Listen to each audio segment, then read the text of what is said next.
کہانی کے آغاز میں ہم ایک شخص سے ملتے ہیں جس کا نام ہے وکٹر۔ وہ اپنی گرل فرینڈ میلانی کو اپنے گھر لے کر آتا ہے۔ وکٹر معاشرے میں ایک دولت مند اور عزت دار انسان کے طور پر جانا جاتا ہے۔ جب میلانی اس کے عالی شان محل نما گھر کو دیکھتی ہے تو اس کے چہرے پر خوشی اور حیرت کی چمک ابھر آتی ہے۔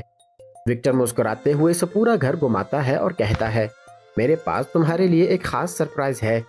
پھر وہ میلانی کی آنکھوں پر پٹی باندھ دیتا ہے، اسے سیڑھیاں چڑھا کر اوپر ایک چھوٹے سے کمرے میں لے جاتا ہے اور پھر پٹی ہٹا دیتا ہے۔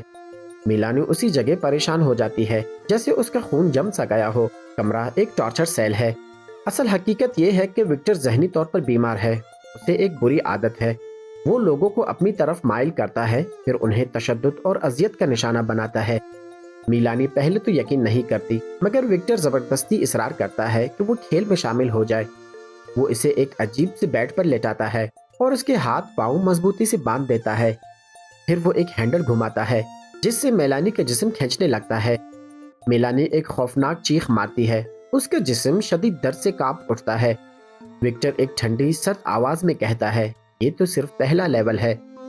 ڈری ہوئی میلانی آنسوؤں میں بھیگ کر التجا کرتی ہے، بس کرو، میں مزید نہیں سہ سکتی۔ اتنے میں اچانک دروازہ کھلتا ہے اور وکٹر کی پتنی اندر آ جاتی ہے۔ اس اچانک مداخلت سے وکٹر چونک جاتا ہے اور غلطی سے ہینڈل زیادہ گھما دیتا ہے۔ ایک خوفناک آواز آتی ہے۔ میلانی کی ایک ٹانگ ٹوٹ چکی ہوتی ہے۔ کچھ دن بعد میلانی وکٹر کے خلاف مقدمہ دائر کرتی ہے، لیکن وکٹر کا ایک دوست اسے سمجھانے کی کوشش کرتا ہے، دیکھو، اس کیس کو چھوڑ دو، تمہیں کچھ نہیں ملے گا، تمہارے پاس کسی اعلیٰ وکیل کے لیے پیسے بھی نہیں ہیں۔ وہ حتیٰ کہ اسے $10,000 کی پیشکش کرتا ہے۔ مایوس اور بے بس میلانی پیسے لے کر چلی جاتی ہے۔ بعد میں وہی وکیل وکٹر کے پاس پہنچتا ہے۔ وکٹر اسے مسکراتے ہوئے شکریہ ادا کرتا ہے اور اپنے ذاتی معاملات بھی بیان کرتا ہے۔ گھر واپس آ کر ہم دیکھتے ہیں کہ اب وکٹر کی زندگی تباہی پر آ پہنچی ہے، یعنی کہ اس کی پتنی اس کی بیمار عادتوں سے تنگ آ چکی ہے۔ وہ اب مزید برداشت نہیں کر سکتی کہ وہ ہر بار کسی مہیلا کو لاتا ہے اور اسے اذیت کا نشانہ بناتا ہے۔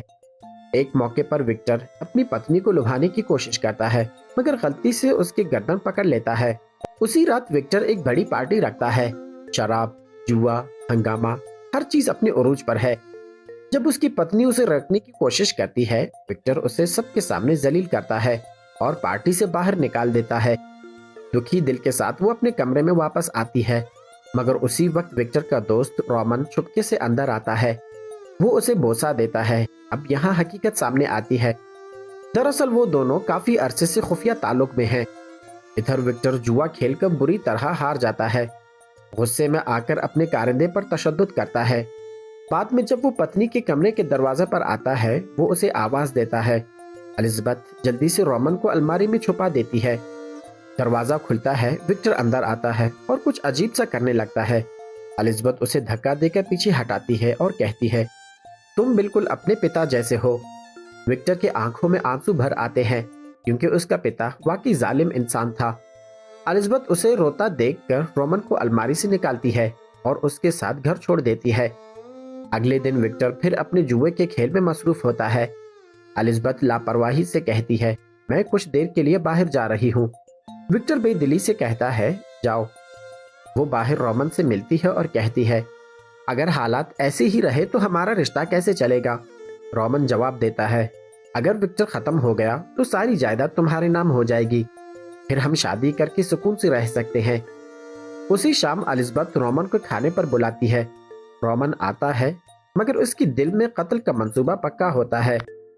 وہ ایک خطرناک شخص سے ملتا ہے جو اسے ایک زہریلی بوتل دیتا ہے اور خبردار کرتا ہے، یہ زہر انتہائی مہلک ہے، ایک گھونٹ اور سب کچھ ختم۔ الزبتھ وکٹر کو بتاتی ہے، رومن آج کھانے پر آ رہا ہے، ذرا تیار ہو جاؤ۔ وکٹر ہنستا ہے اور کہتا ہے، وہ میرا دوست ہے، کوئی مہمان نہیں۔ بعد میں جب رومن آتا ہے، الزبتھ گرم جوشی سے اس کا استقبال کرتی ہے۔ موقع پا کر رومن پوری بوتل کا زہر وکٹر کے کھانے میں ڈال دیتا ہے۔ جب الزبتھ کھانا پیش کرتی ہے، وکٹر اچانک چونک کر کہتا ہے، میرے چاپ اسٹکس کہاں گئے؟ وہ انہیں لینے اٹھتا ہے تو اسی دوران ٹیبل پر پڑی ایک مشکوک بوتل دیکھ لیتا ہے۔ शक में पड़कर पूछता है, ये बोतल किसकी है? रोमन घबरा कर झूठ बोलता है, कल रात तुम्हारी पार्टी थी, शायद कोई मेहमान भूल गया हो। और उसके बाद विक्टर खाना खाने लगता है, मगर अचानक जमीन पर गिर पड़ता है। एलिजाबेथ हक्का बक्का रह जाती है। क्या वो मर गया है? रोमन स्पार्ट लहजे में कहता है, हाँ। वो दोनों तुरंत पुलिस को फोन करते हैं। अफसरान आकर लाश का मुआयना करते हैं। थोड़ी देर बाद डॉक्टर आता है और कहता है, मुझे पोस्टमार्टम करना होगा। रोमन तुरंत एतराज करता है, नहीं, विक्टर की आखिरी ख्वाहिश थी कि कोई उसके जिस्म को ना छुए। डॉक्टर मशकूक नजरों से देखता है, ये कुछ गैर मामूली लगता है, मुझे ये अदालत में ले जाना होगा। वो अपने असिस्टेंट को हुक्म देता है कि लाश को फ्रीजर में रख दो और वादा करता है कि अदालती हुक्म लेकर पोस्टमार्टम जरूर करेगा। उसी रात रोमन एलिजाबेथ के साथ रुकता है। उसे उसकी जमीर की चुभन तड़पा रही है। आखिर विक्टर उसका बचपन का दोस्त था। एलिजाबेथ उसे तसल्ली देती है, अब सारी जायदाद हमारी है, हम आखिरकार एक साथ रह सकते हैं। अगले दिन रोमन विक्टर की लाश घर लाता है ताकि तदफीन की तैयारी हो सके। उसी लम्हे मेलानी वहां आती है, गुस्से में नफरत से भरपूर। वो विक्टर की लाश पर थूक देती है और बगैर कुछ कहे चली जाती है। जैसे ही लोग विक्टर की लाश दफनाने वाले होते हैं, दरवाजा जोर से खुलता है। डॉक्टर हाथ में अदालत का हुक्मनामा लिए पहुंच जाता है। रोमन के चेहरे पर घबराहट छा जाती है। डॉक्टर विक्टर की लाश कब्जे में ले लेता है और रोमन बेबस नजरों से सब कुछ देखता रह जाता है। एलिजाबेथ और रोमन दोनों शदीद खौफजदा हैं। अगर पोस्टमार्टम हो गया तो सच्चाई बेनकाब हो जाएगी। रोमन एक के बाद एक कॉल करता है, मदद के लिए मिन्नतें करता है, मगर कोई उसका साथ नहीं देता। जबकि दूसरी जानिब वो शख्स जिसने रोमन को जहर की बोतल दी थी, बार में विक्टर की मौत की खबर पड़ता है। हैरान होकर वो तुरंत रोमन को फोन करता है, सुनो, मुमकिन है विक्टर मरा नहीं। मैंने जो दवा दी थी वो जिस्म को मफलूज करती है, मरने का धोखा देती है, मगर इंसान सब कुछ सुन और महसूस कर सकता है। रोमन के चेहरे का रंग उड़ जाता है। एलिजाबेथ पूछती है, किसका फोन था? मगर वो झूठ बोल देता है, कुछ नहीं, बस गलत नंबर था। दिखाया जाता है कि डॉक्टर विक्टर का पोस्टमार्टम शुरू करने ही वाला होता है कि अचानक उसे उसकी बीवी की कॉल आती है, जो गुस्से में चीखती है, आज हमारी सालगिरह है, तुम भूल गए हो ना? शर्मिंदा होकर डॉक्टर कहता है, ओ माय गॉड, माफ करना, मैं अभी आता हूँ। वो अपने असिस्टेंट को हुक्म देता है कि लाश वापस फ्रीजर में रख दो, मैं सुबह पोस्टमार्टम कर लूंगा। डॉक्टर के जाते ही असिस्टेंट अपने दोस्तों को फोन करता है। वो तुरंत पहुंच जाते हैं, जोश से कहते हैं, चलो आज हम खुद सर्जरी की प्रैक्टिस करते हैं। असिस्टेंट खबरदार करता है, विक्टर की लाश को मत छेड़ना, डॉक्टर ने सख्ती से मना किया है। मगर दोस्त हंसते हुए कहते हैं, अरे आओ, अभी तो जिस्म ताजा है। मगर हकीकत में विक्टर जिंदा है, मफलूज और बेहरकत, मगर पूरी होश में है। वो सब कुछ सुन रहा है, महसूस कर रहा है। दोस्त हंसते हुए इसकी आंखें बंद करते हैं और इसका पेट फाड़ देते हैं। एक शख्स अंदर हाथ डालकर उसकी आंखें बाहर निकाल लेता है। अचानक विक्टर की आंखें खुल जाती हैं। वो सब चौंक जाते हैं, मगर जल्दी से कहते हैं, ये तो आसाबी रिफ्लेक्स है, और आंखें दोबारा बंद कर देते हैं। थोड़ी देर बाद रोमन मुर्दा खाने पहुंचता है। असिस्टेंट घबराकर झूठ बोलता है, डॉक्टर लाश ले गए हैं। वो उसे डॉक्टर का नंबर पकड़ा देते हैं और जल्दी से बाहर निकल देते हैं। लेकिन अंदर विक्टर का जिस्म फिर से हरकत करने लगता है। उसका हाथ अचानक ऊपर उठता है और आरे से टकराकर उंगलियां कट जाती हैं। कमरे में दहशत फैल जाती है। उन्हें अंदाजा हो जाता है कि वो एक जिंदा इंसान को काट रहे थे।